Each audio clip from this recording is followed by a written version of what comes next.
You know, the real reason why men stay stuck, it's honestly not even because of lack of motivation. It's because they keep dragging the old version of themselves along into every new chapter of their lives. And the problem is that a man doesn't transform by simply learning something new. No, a man transforms by killing his old self. I had to find this out for myself throughout my life because throughout my life there have been many, many versions of me. All these versions had something that needed to change. This was the shy guy, didn't really find his social circle, and found it tough to get along with others.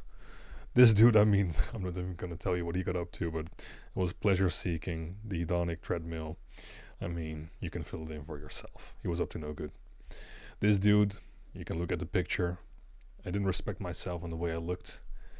I was undisciplined. I lived in comfort. I relaxed.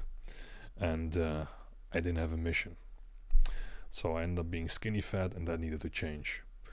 The only way for me to change that was by killing my old self, letting a part of myself die. Because if I didn't evolve, my life would just be repeating. And that's how a man dies while still walking around. So I had to kill these versions through action. These military terms that I wrote down, killed in action, are very fitting because that was the only way to kill these men. In doing so, I created the current version of myself where I'm disciplined, I respect the way I look, I've got goals, motivation, passion. I no longer fear social context. To achieve this, I was familiarized with a part of history that really inspired me to do this and to understand where this growth comes from and how we can manufacture and engineer it to happen rather than just willy-nilly hope things get better when they never do. Just think of a classic example in history of men, warriors, who truly were relentless in their pursuit, unbreakable, and legendary for what they were able to achieve with such few people. The Spartans. Now, to me it was only intriguing to look at how the Spartans achieved this. And they did it through something called the Spartanagogy. Now that word sounds difficult, but basically this means raising. Spartanagogy was the Spartan education system for men.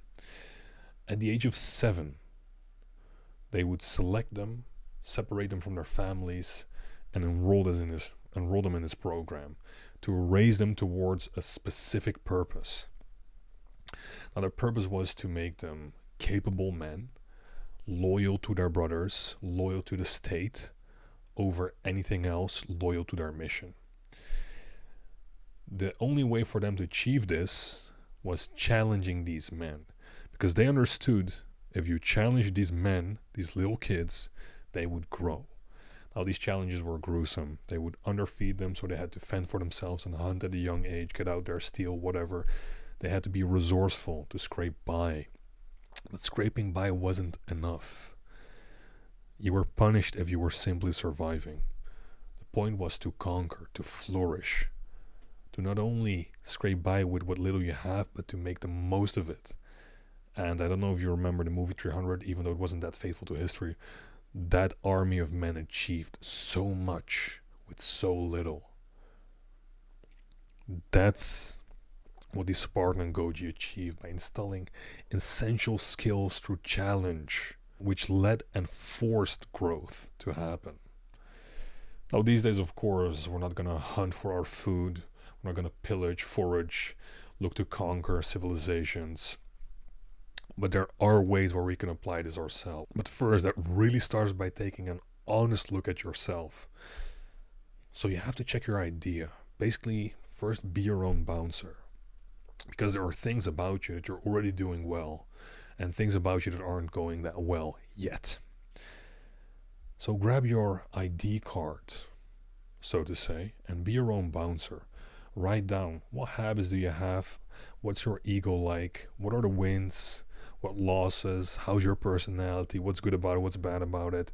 What environment do you have? What people do you surround yourself with? Is it clean, organized? Is it or is it not? All these things combined create your identity and self-perception. So the way you identify and the way you look at yourself. Now, from the way you identify stem your actions, because only what you think you're capable of is what you're going to do in practice. This current version of you, or the version of me back in the day, could do quite a few things, but not all of them were good.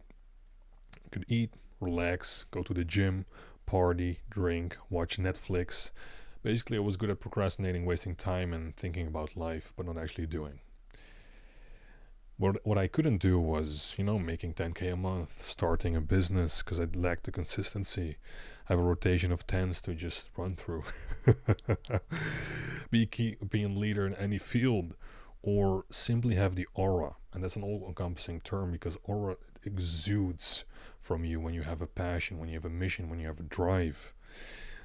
That version of me wasn't capable of these things. So I had to figure out a way to make that happen.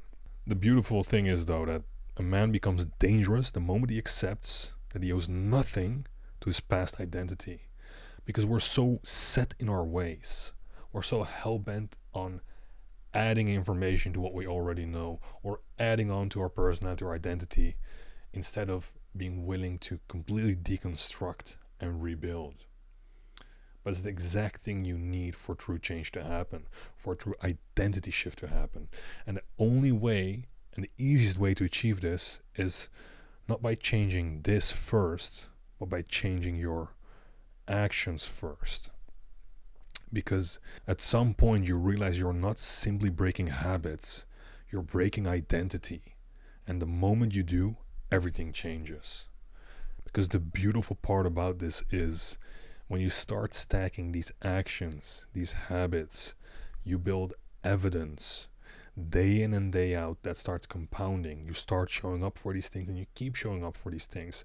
So you're not simply the guy doing these things. You are the person who knows that no matter what, you show up to go to the gym. You show up to record a video. You show up to go to work and do your utmost. You show up to convert those leads into sales. You do X thing and Y thing happens. You are that person. Your identity starts taking hold based on the evidence you build for yourself. And that's how you start peeling those layers down. Through challenge, you shape that identity, and everything changes. But of course, there are key aspects to focus on to really instill this growth to happen. Those key fields and factors, I would call the 3 arenas of growth. You enter each of these arenas, refuse to stay the same, and I promise you'll change. The first arena is pain tolerance.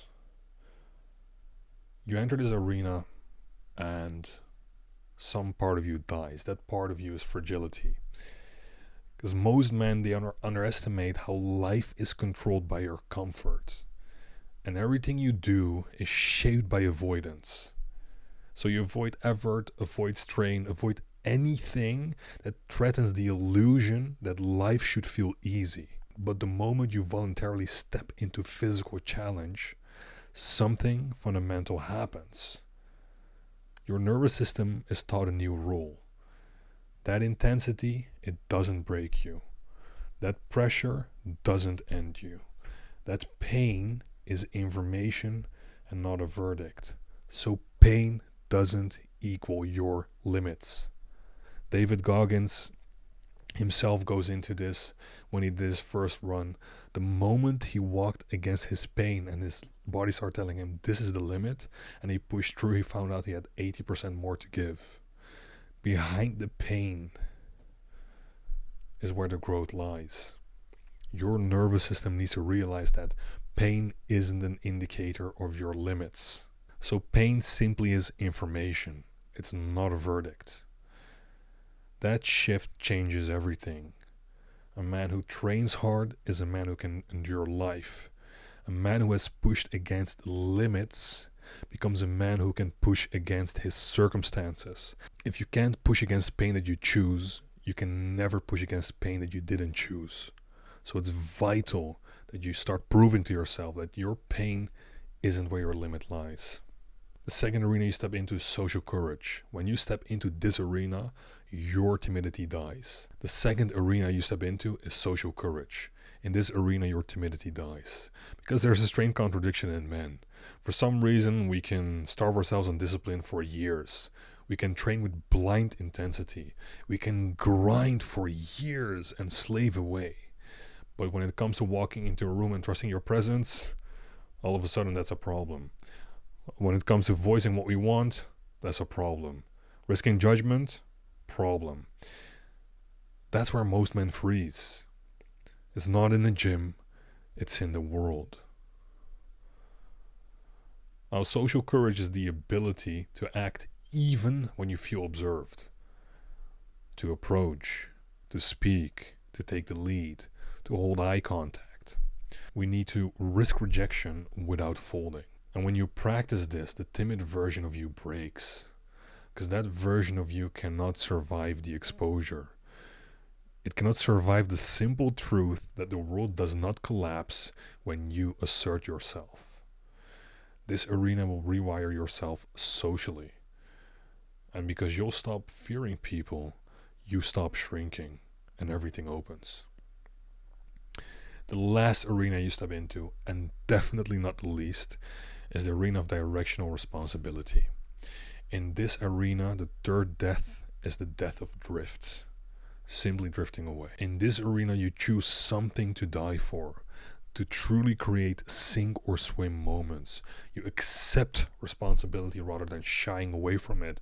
You give yourself a reason to move forward. You give yourself drive and endless motivation to keep on going, because you're not just doing it for yourself, you're doing it for your relationship, you're doing it for your purpose, you're doing it for your mission, you're doing it for a project, a business, whatever it might be for you. This arena is key, because if it's sink or swim, you'll swim. We don't fold under pressure, we're molded by it. Because without responsibility, man simply floats. Your days blur together. You don't even know what day it is. You become reactive, not decisive. And worst of all, you lose respect for yourself because you know you're wasting your potential. But the moment you choose something to focus on, something that you're willing to protect and build, everything changes. Because the passive self dies and you start swimming. The drifting self dies and you start swimming. A new structure forms inside of you, and that arena creates the version of you that can actually carry the life that you claim you want. So reinvention really isn't aesthetic. It's not a new wardrobe. It's not a new playlist, a new routine. Instead, it's a funeral. Actually, it's 3 funerals to be exact.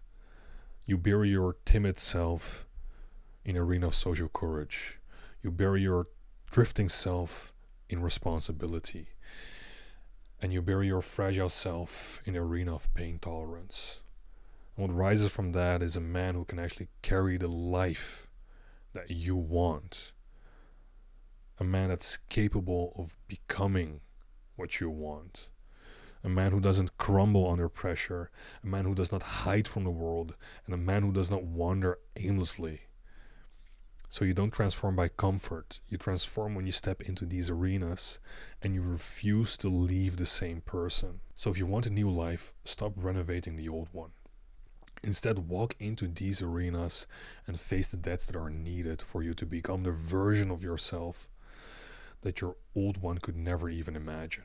If you like this video, please leave a like. Let me know which arena you're going to step into first. Subscribe, click on the notification bell, and I see you in the next one.